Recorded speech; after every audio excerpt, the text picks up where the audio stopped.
দণ্ডি কেটেছেন নিমাই মণ্ডল। মা তারা দর্শনে অবশেষে তারাপীঠে পৌঁছলেন বাঁকুড়ার যুবকরা। অবশেষে আজ মঙ্গলবার সকালবেলা 150 কিলোমিটার দণ্ডি কেটে সিদ্ধপীঠ তারাপীঠ মায়ের মন্দিরে এসে পৌঁছলেন বাঁকুড়া জেলার রতনপুর গ্রামের দুই যুবক, নিমাই মণ্ডল, মিঠুন মণ্ডল।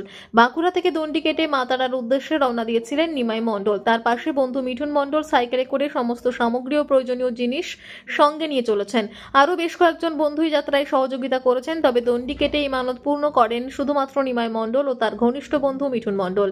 মা তারার প্রতি গভীর ভক্তি ও মানত পূরণের উদ্দেশ্যে দীর্ঘদিন আগে তারা সংকল্প নিয়েছিলেন যে একদিন দণ্ডি কেটে মা তারার দর্শনে আসবেন। সেই মানত পূরণ করতেই তারা যাত্রা শুরু করেন বাঁকুড়া থেকে।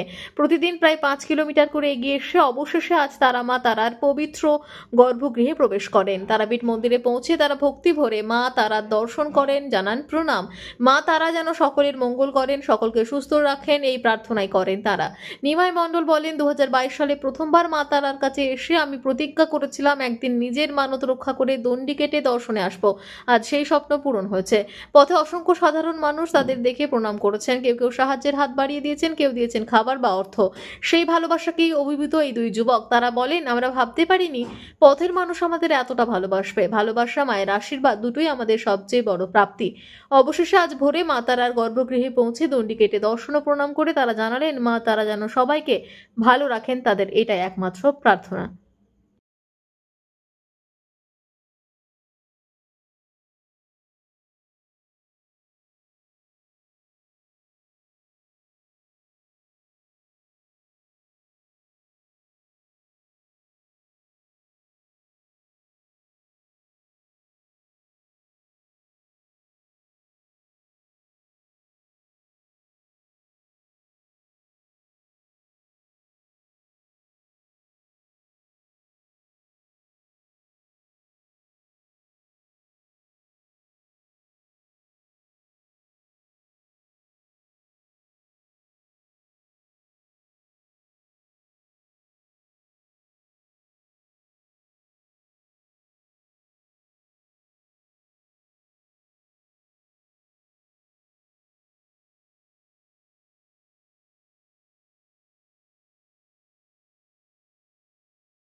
একদম দেখতে পাচ্ছেন